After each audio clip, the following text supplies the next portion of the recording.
अस्सलाम वालेकुम। एक बड़ी ख़बर सामने आई है। पाकिस्तान के हेड कोच के लिए एक गैर मुल्की करेक्टर ने हाँ कर दी है। ये कौन से करेक्टर हैं ये मैं आपसे शेयर करता हूँ। देखिए, वैसे तो मैं अभी सफ़र में था और थोड़ा सा वीडियो बनाना मुश्किल भी हो रहा था, बट ख़बर बड़ी है तो इसलिए अपडेट करना ज़रूरी था।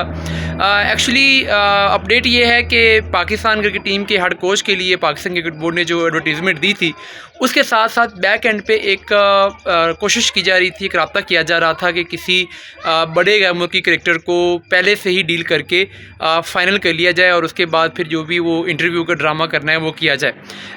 कोशिश की गई थी, 2-3 गैर मुल्की नामों का टारगेट किया गया था। एक तो मैथ्यू हेडन को टारगेट किया गया था क्योंकि वो पाकिस्तान क्रिकेट के साथ पहले काम कर चुके हुए हैं, तो पीसीबी को ये उम्मीद थी कि शायद अगर हम उनसे बात करेंगे तो वो शायद आमादा हो जाएं।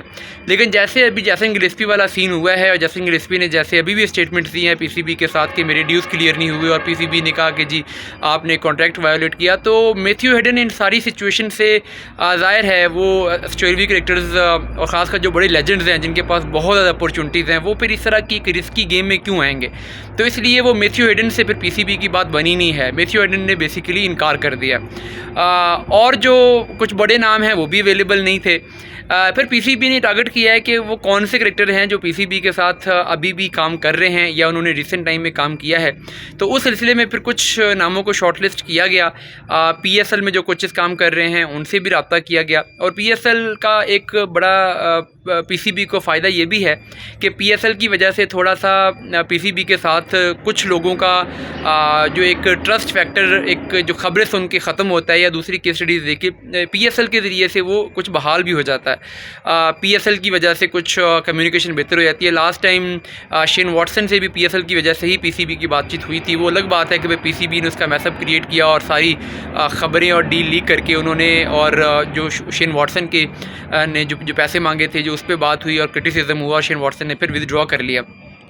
तो इस दफ़ा बीपीएसएल में जैसे रवि बुपारा काम कर रहे हैं, अभी माइक हैसन काम कर रहे हैं और बहुत सारे इंटरनेशनल कोचेस काम कर रहे हैं। तो उन्हीं में से अब माइक हैसन से बातचीत जारी थी। माइक हैसन ने स्टार्ट में थोड़ा सा हेजिटेट किया कि मैं नहीं करना चाहता। इस्लामाबाद यूनाइटेड के साथ उनका एक्सपीरियंस बहुत अच्छा रहा है। पहले वो आरसीबी की कोचिंग भी करते रहे हैं, बहुत हाई प्रोफाइल कोच हैं और उनके पास लीग क्रिकेट में बहुत अपॉर्चुनिटीज़ हैं। लेकिन अब चूँकि पीसीबी के पास ऑप्शन कम थे तो पीसीबी ने बहुत पुश किया, बहुत ज़ोर लगाया, कन्विंस करने की कोशिश की। इस्लामाबाद यूनाइटेड की मैनेजमेंट को भी ऑन बोर्ड लिया, उनसे भी बात करवाई गई।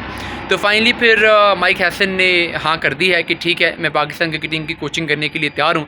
लेकिन साथ में कुछ उन्होंने, अब ज़ाहिर है अभी ये गैर मुल्की कोचेस आते हैं तो उन्होंने कुछ अपनी टर्म्स एंड कंडीशन रखनी होती हैं, कुछ शराइत रखनी होती हैं, कुछ एक वर्किंग इन्वायरमेंट क्रिएट करने के लिए, वर्किंग कंडीशन क्रिएट करने के लिए कुछ चीज़ें उनकी होती हैं। उनमें उन्होंने ये डिमांड की थी कि फिर अब जैसे कि हम जानते हैं कि आकिब जावेद आजकल थोड़ा सा एक बदनाम करैक्टर हो गए हैं, तो माइक हैसन ने फिर ये कहा कि मुझे जो आप एक जब हेड कोच को दे रहे हैं तो उसमें मेरी सिलेक्शन में मेरा बहुत इंपॉर्टेंट रोल होना चाहिए। सिलेक्शन कमेटी आप बनाएं, ज़रूर बनाएं, वो सिलेक्शन कमेटी रहे, वो काम भी करे, लेकिन सिलेक्शन कमेटी मेरे साथ मिल के टीम सिलेक्शन करे और उसमें मेरी से बड़ी इंपॉर्टेंट होनी चाहिए। तो अब सिलेक्शन कमेटी तो रहेगी। सिलेक्शन कमेटी में कुछ नाम जो ऐसे नाम हैं जो बेज़रर से नाम है, जैसे असद शफीक हैं, अज़हर अली हैं, जिनका इनपुट मान लिया जाए तो भी ठीक है, ना माना जाए तो भी ठीक है, वो लोग सिलेक्शन कमेटी में रहेंगे और माइक हैसन के साथ काम करेंगे। लेकिन आकिब जावेद को अब पीसीबी ने फैसला किया कि यार सिलेक्शन कमेटी से भी निकालें, अदरवाइज़ माइक हैसन के साथ भी वही होगा जो कि पैरी कैरी किस्टन के साथ हुआ है। आकिब जावेद को अब एनसीए में, हाई परफॉर्मिंग सेंटर में, नेशनल हाई परफॉर्मिंग सेंटर में अब भेजा जाएगा। वो जाके वहाँ पे एकेडमी के मामलात और प्लेयर डेवलपमेंट और उन चीज़ों को देखेंगे। तो पाकिस्तान की सिलेक्शन कमेटी हो या पाकिस्तान की कोचिंग हो, पाकिस्तान क्रिकेट टीम की प्लानिंग हो, उसमें अब आकिब जावेद का किसी किस्म का कोई रोल नहीं रहेगा।